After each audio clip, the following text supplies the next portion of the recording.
Hey everyone, welcome to my channel. In this video, I will share the details of my YouTube studio setup. I will go through all the items and whether it's worth buying or not. Now, this is in no way a brag. I am very thankful for all the support from my subscribers that have allowed me to reach this point. Back in 2019, I was not sure whether to start my channel or not, and luckily I came across a video that was a push for me to start. I hope this video becomes a push for someone to take their first step and get started.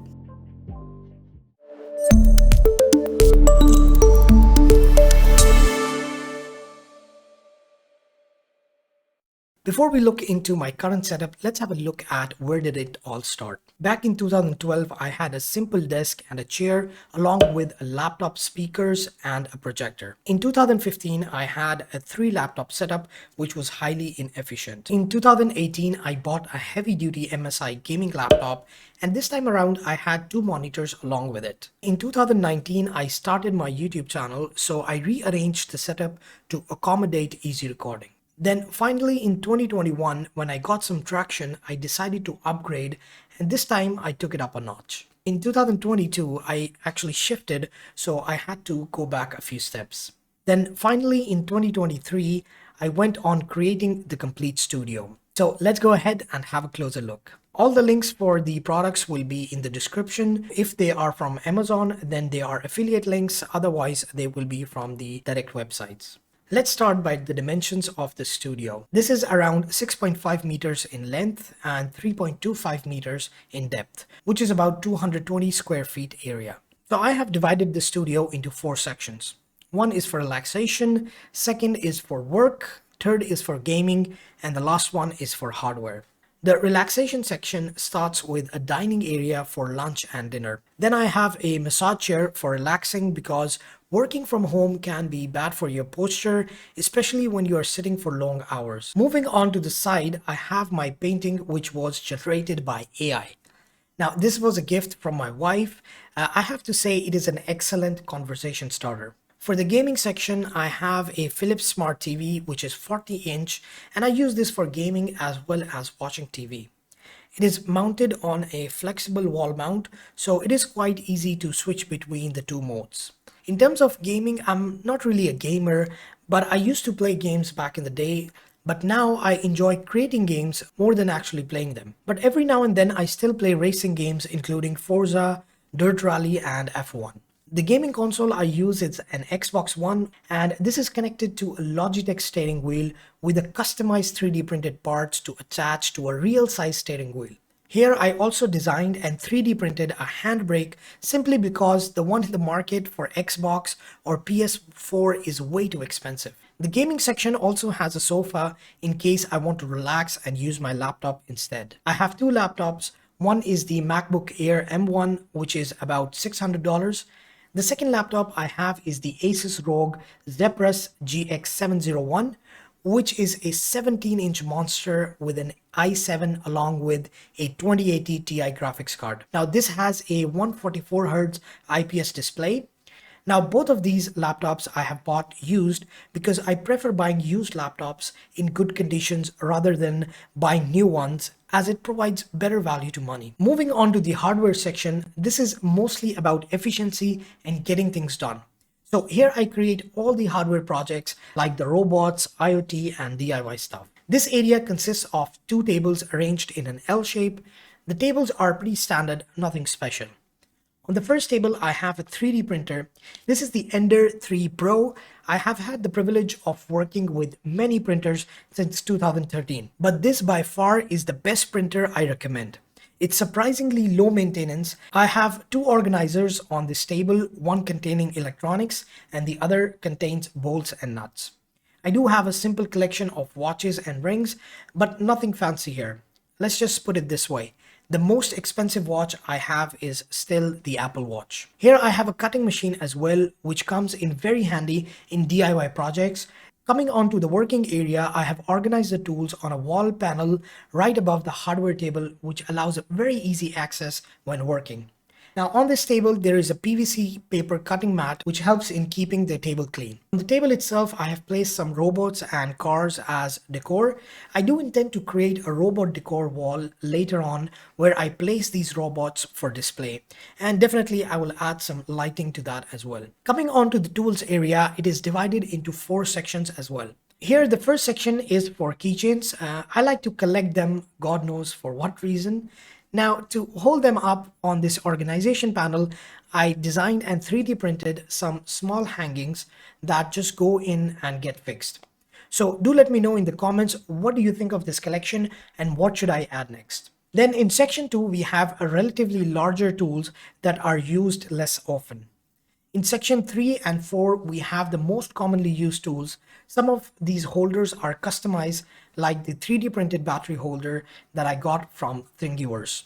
Now in between this, I have this awesome looking 40s warplane. Initially, I wanted to fix it to a wall and add some crack stickers on the side to make it appear as if it came through the wall. But I got a bit lazy. So maybe next time I will do that. Next up, we have a mobile stand to make the short videos. I have not made a lot of these yet, but I'm inspired by my wife's channel to create more ASMR short videos.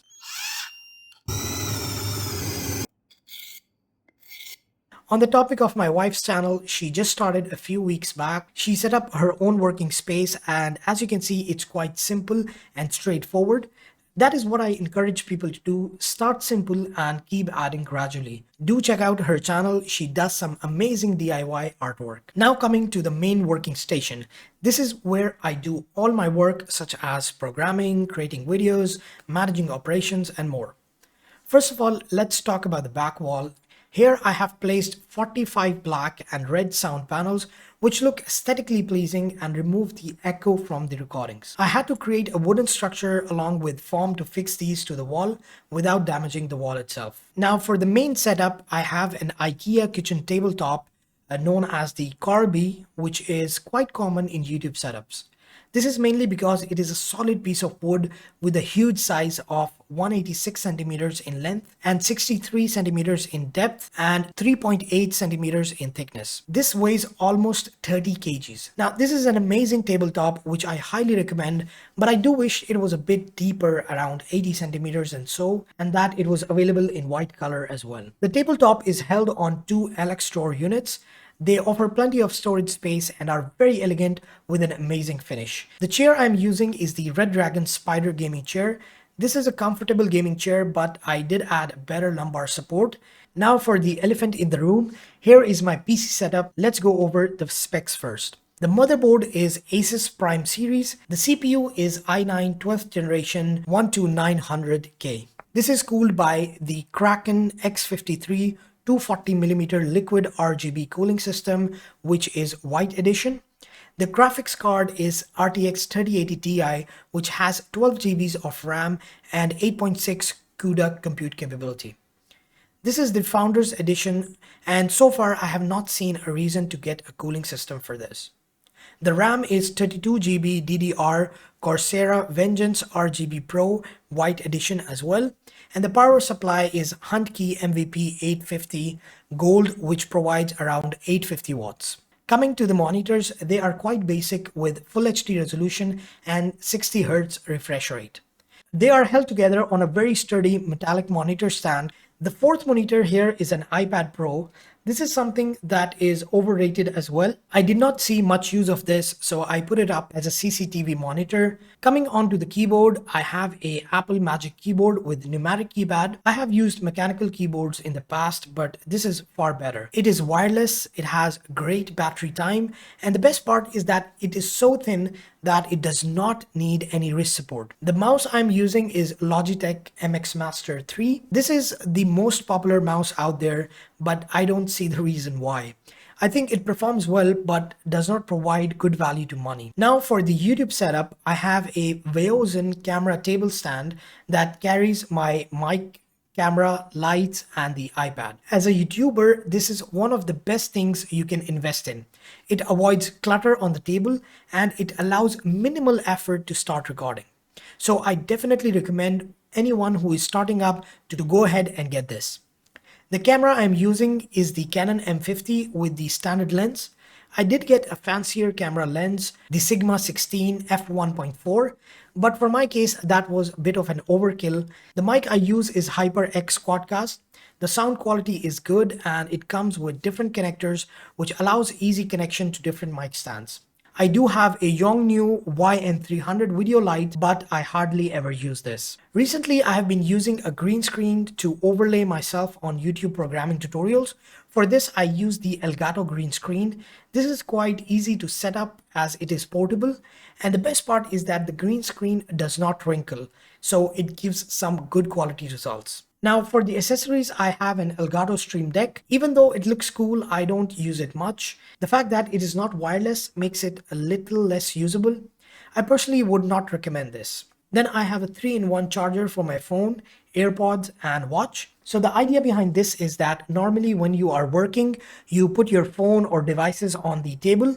So what you can do is, or rather just putting it out there, you can put it on this attachment on this charger, and this way it will not clutter, it will have its own space, and it will charge the devices at the same time, so it makes it much more efficient and organized. Next up is the DVOOM 64.